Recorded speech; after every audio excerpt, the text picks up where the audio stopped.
Hello दोस्तों, तो स्वागत है आपका स्टेयर ऑफ वेल्थ पे। तो आज मैंने एक वीडियो बनाया है इन्वेस्टमेंट अपॉर्चुनिटी आपके लिए। एक फाइंड आउट की है जो आप इन्वेस्ट कर सकते हो, जिसमें आपको 20 to 50% का प्रॉफिट मिलेगा लॉन्ग टर्म में, एटलीस्ट 1 ईयर to 2 ईयर्स के अंदर। ठीक है। तो ये जो स्टॉक है, इसके हम लोग शेयर होल्डिंग पैटर्न पे ध्यान देते हैं। शेयर होल्डिंग पैटर्न में इसका जो इन्वेस्टमेंट है, प्रमोटर का जो इन्वेस्टमेंट है, अगर आप सितंबर 2020 से कंपेयर करते हैं तो बहुत गिरावट आई है। एटलीस्ट 6% की गिरावट आई है।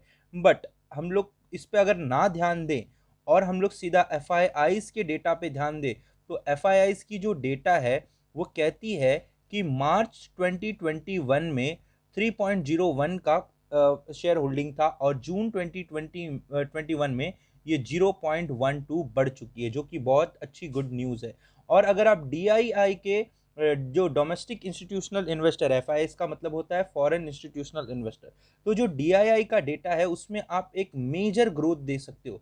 0.44 0.4 0.5 चल रहा था, बट वो 0.75 अब हो चुका है। मतलब ये भी इसमें ड्रास्टिक चेंज आया, जो कि बहुत ही अच्छी गुड न्यूज़ है। और पब्लिक का जो कंट्रीब्यूशन है शेयर होल्डिंग पैटर्न में, वो भी बढ़ चुका है। वो हो चुका है 40.46। एज कम्पेयर टू मार्च अगर हम देखेंगे तो गिर चुका है, 1 पॉइंट का गिरावट आया है, 1% का। और सितंबर दिसंबर के कंपैरिजन में अगर हम देखेंगे तो वो बढ़ चुका है 3% से। तो ये शेयर होल्डिंग पैटर्न था जिस कंपनी के बारे में मैं डिस्कस कर रहा हूँ। नाम मैं आपको बाद में बताता हूँ, मगर ये कंपनी करती क्या है उसके बारे में हम जानते हैं। कंपनी बिजनेस करती है इलेक्ट्रॉनिक बस प्रोड्यूस करने का। ई बस, जो आजकल इलेक्ट्रॉनिक कार की जो बात हो रही है, ई कार की बात हो रही है, इलेक्ट्रिक व्हीकल्स की जो बात हो रही है, उसमें इलेक्ट्रिक बस की बात कोई नहीं कर रहा है। मगर मैंने ये फाइंड आउट किया तो मैंने सोचा कि इसके ऊपर वीडियो क्यों ना बनाया जाए, क्योंकि कंपनी का फंडामेंटल बहुत ही अच्छा है। फिलहाल कंपनी काम कर रही है कैपेसिटी एक्सपांशन पे और वैल्यू इंजीनियरिंग पे। अब ये दोनों क्या होती है और इसका क्या इम्पैक्ट होएगा कंपनी पे, उस पर डिस्कशन करते हैं। तो कंपनी फिलहाल चंदन वैली हैदराबाद में अपना मैन्युफैक्चरिंग प्लांट डालने वाली है। उसमें वो 3 से 4 साल के अंदर 525 करोड़ रुपीस स्पेंड करने वाली है। कोई भी कंपनी एक इतना बड़ा अमाउंट 525 करोड़ अगर 3 to 5 ईयर्स में इतना अच्छा कैपेक्स करने वाली, कैपेक्स का मतलब होता है कैपिटल एक्सपेंडिचर, कैपेक्स करने वाली है, उसके वजह से कंपनी के अंदर एक अच्छा एक्सपोनेंशियल ग्रोथ आपको देखने मिल सकता है। एक अच्छा एक्सपोनेंशियल ग्रोथ देखने आपको मिल सकता है। अब ये अच्छा एक्सपोनेंशियल ग्रोथ दिखेगा आपको, तो इससे कंपनी की जो प्रॉफिटेबिलिटी है वो जरूर बढ़ेगी, फ्यूचर में ग्रोथ जरूर होगा, फ्यूचर में मार्केट प्राइस जरूर इंक्रीज होगा। अगर आप ध्यान देंगे तो यहाँ पे लिखा हुआ है the company plans to improve the existing processes and continue with value engineering. Company कहना चाहती है, कंपनी का डेटा जो है वो कह रहा है कि कंपनी वैल्यू इंजीनियरिंग पे काम कर रही है। मतलब प्रोडक्शन करने में जो एलिमेंट है, जो सीक्वेंस होता है प्रोडक्शन का, जो लंबा प्रोडक्शन प्रोसेस होता है, उसमें जो जो हैवी कॉस्ट वाले प्रोसेस है, जो जो हैवी कॉस्ट वाले एलिमेंट है, उसमें कुछ चेंजेस लाके उसमें कॉस्ट रिडक्शन का काम करने वाली है। मतलब कैपेसिटी एक्सपांशन हो रहा है, प्रोडक्शन बढ़ाने वाली है और कॉस्ट भी कम करने वाली है, मतलब प्रोडक्टिविटी बढ़ने वाली है और प्रॉफिटेबिलिटी बढ़ने वाली है। तो इससे क्या होगा, कंपनी वैल्यू क्रिएट कर पाएगी प्रोडक्ट में। कम प्राइस पे अगर बेचेगी, डील्स लेके आएगी, तो उससे क्या होगा, कंपनी प्रॉफिटेबल होगी, फ्यूचर में वैल्यू क्रिएट करेगी और इसका सीधा सीधा इम्पैक्ट कंपनी के मार्केट शेयर पे दिखेगा। And I am expecting that in long run, 10 to 50 years, in long run the company is going to grow exponentially. Now company का जो सेगमेंट है, बिजनेस सेगमेंट में क्या जो बिजनेस है वो कौन से सेगमेंट्स में डिवाइड है। फिलहाल इलेक्ट्रिक बस की प्रोडक्शन से 70% रेवेन्यू आता है और कंपनी का जो रेवेन्यू है वो 92% से बढ़ चुका है as compare to financial year 2019 and 20। And company दूसरे बिजनेस सेगमेंट में है जिसको हम कहते हैं पॉलीमर इंसुलेटर्स। पॉलीमर इंसुलेटर्स जितने भी इलेक्ट्रिक टावर्स होते हैं, ठीक है, इलेक्ट्रिक टावर्स अगर आप ध्यान देंगे तो वहाँ पे ऐसा, जब टावर का जो कनेक्शन रहता है वो एक इंसुलेटर से होके जाता है, तो जो इंसुलेटर का सप्लाई करते हैं वो ये कंपनी करती है और उसमें से 30% का रेवेन्यू आता है।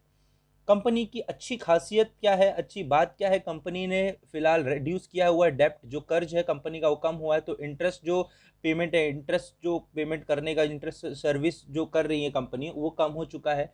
कंपनी का ऑपरेटिंग प्रॉफिट बढ़ जाएगा, जिससे company is almost debt free. Company future में डेट फ्री एकदम क्लियरली हो जाएगी। फिलहाल अभी ऑलमोस्ट डेट फ्री है, तो फ्यूचर में डेट फ्री हो जाने के बाद कंपनी के मार्केट प्राइस पे डायरेक्ट इंपैक्ट आएगा, कंपनी का मार्केट वैल्यू बढ़ जाएगा। Company is expected to give good quarter result. Company का क्वार्टर रिजल्ट आएगा, उससे भी फाइनेंशियल इंप्रूव होगा कंपनी का और मार्केट शेयर ग्रो करेगा। फिलहाल हम बात कर लेते हैं कंपनी की डिलीवरेबल क्वांटिटी और प्राइस टू अर्निंग रेशियो क्या बता रही है। प्राइस टू अर्निंग रेशियो 203.59 है, जो कि इंडस्ट्री के कंपैरिजन में बहुत ज़्यादा है। मतलब कंपनी बहुत ही इन्फ्लेटेड प्राइस पे है, बहुत ही ज़्यादा महंगी है। तो मैं तो करंट प्राइस पे कंपनी को बाय करना नहीं पसंद करूंगा। कंपनी का जो प्राइस है, एक्चुअल प्राइस जिसमें मैं इन्वेस्टमेंट करूंगा, वो भी मैं आपको बताऊंगा, और वो कहाँ से कहाँ जा सकती है वो भी मैं आपको बताऊंगा। जहां तक डिलीवरेबल क्वांटिटी कंसर्न है, डिलीवरेबल क्वांटिटी मतलब कितने लोग ने इनको डिलीवरी पे लेके रखा है, पोजीशन अभी भी बना के रखा है। तो 60 जितनी भी ट्रेडिंग की गई है इसमें, उसमें से 63.61 का जो डिलीवरेबल क्वांटिटी है, जो कि अच्छी बात है। मैं 30 to 35% को बहुत अच्छा डिलीवरेबल क्वांटिटी मानता हूँ, 30 to 35% को। लेकिन ये कितना है, 63.61। मतलब जो इंट्राडे ट्रेडर हैं, जो स्विंग ट्रेडर हैं, वो इसमें पोजीशन बना सकते हैं 2 to 3 वीक्स के लिए। इसमें कंपनी में एक अच्छा ग्रोथ दिखेगा, मगर पोजीशन कौन से प्राइस पे बनानी है, लॉन्ग टर्म में कौन से प्राइस पे बाय करना, वो भी मैं आपको बताता हूँ। चलो आगे देखते हैं। कंपनी फिलहाल ट्रेंड वाइज देखा जाए तो कंपनी बुलिश है, आप इसमें कोई भी बुलिश पोजीशन ले सकते हैं। Company is not going to give you a major correction in coming future. Company ने क्या परफॉर्मेंस दिया ईयरली, 6 मंथ में, क्वार्टरली, वो हम इस पर डिस्कस करते हैं। कंपनी ने फिलहाल एक मंथ में 35.67% का रिटर्न दिया है, जो कि इंडेक्स से बहुत ज़्यादा है। कंपनी ने, अगर हम एक 1 ईयर की बात करेंगे, तो have given a multi bagger return 397.70 का रिटर्न दिया हुआ है। अगर हम कंपनी को 3 मंथ से कंपेयर करें, 6 मंथ से कंपेयर करें, तो भी मोर देन 100% का रिटर्न दिया है। Company is also going to grow exponentially in near future, so we can bet on this company, we can invest in company for your long term investment and can earn a good amount on this company's investment। मैं जिस company की बात कर रहा हूँ वो company का नाम है Olectra Green Tech. Majorly company is doing a production of electric buses. ये जो इलेक्ट्रिक बसेस हैं, आप हाल फिलहाल में देख सकते हैं इसको रोड पे चलते हुए। फिलहाल गवर्नमेंट ऑफ महाराष्ट्र और बहुत सारे स्टेट गवर्नमेंट जो है, उनका कॉन्ट्रैक्ट मिल रहा है इलेक्ट्रिक बस को प्रोड्यूस करने का और उसको रन करने का ये स्टेट में, जिससे कंपनी का जो बिजनेस है वो फ्यूचर में ज़्यादा ग्रो हो सकता है। ठीक है, तो हम जरा नज़र डाल देते हैं कंपनी के चार्ट पे, जो कंपनी का चार्ट क्या कह रहा है। अब इसका जो चार्ट है, अगर आप ध्यान से देखें चार्ट को, तो जो RSI है, अच्छा RSI अगर आपको समझना है तो मुझे कमेंट बॉक्स में बता दीजिए, तो मैं RSI के ऊपर एक टेक्निकल वीडियो डाल दूंगा, जिससे आपको RSI के बारे में पूरा नॉलेज आ जाएगा। ज़्यादा इंडिकेटर्स मैं यूज़ नहीं करता हूँ, मैं कुछ कुछ इंडिकेटर्स यूज़ करता हूँ और प्योरली प्राइस एक्शन और फंडामेंटल पे काम करता हूँ। जो RSI है वो बता रहा है ये ओवरबॉट है, मतलब अगर यहाँ पे आप बाय करोगे तो आपको बहुत कम रिटर्न मिलेगा और अच्छा बाइंग नहीं होगा आपका। और स्ट्रेंथ जो बता रहा है वो स्ट्रेंथ तो बहुत स्ट्रांग है, मगर हमको इस प्राइस पे बाय नहीं करना। और दूसरी चीज क्या दिख रही है टेक्निकल्स में, 200 डेज एक्सपोनेंशियल मूविंग एवरेज के ऊपर प्राइस है, मतलब कंपनी बुलिश ट्रेंड में है, जो कि मैं आपको बताया बहुत ही बुलिश ट्रेंड में, तो कंपनी बुलिश ट्रेंड में है। अब हमको यहाँ पे बाय करना चाहिए क्या एट द रेट ऑफ 330? नहीं, एक्चुअली मैं ये वीडियो थोड़ा पहले बनाने वाला था, तब से लेके अभी तक ये प्राइस 6 to 7% बढ़ चुका है। लेकिन मैं इस पे इन्वेस्ट नहीं करूंगा लॉन्ग टर्म पे भी और स्विंग ट्रेड के लिए भी। अगर मुझे इन्वेस्टमेंट करना है तो मैं वेट करूंगा इस प्राइस रेंज के बीच में आने का, 280 to 270। देखो मैं आपको यहाँ पे लिख देता हूँ, लॉन्ग टर्म के लिए और स्विंग ट्रेड के लिए।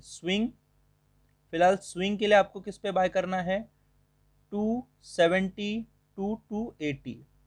ठीक है, ये स्विंग ट्रेड के लिए। लॉन्ग टर्म के लिए भी आप 270 को कंसिडर कर सकते हैं, 270 to 280 को कंसिडर कर सकते हैं।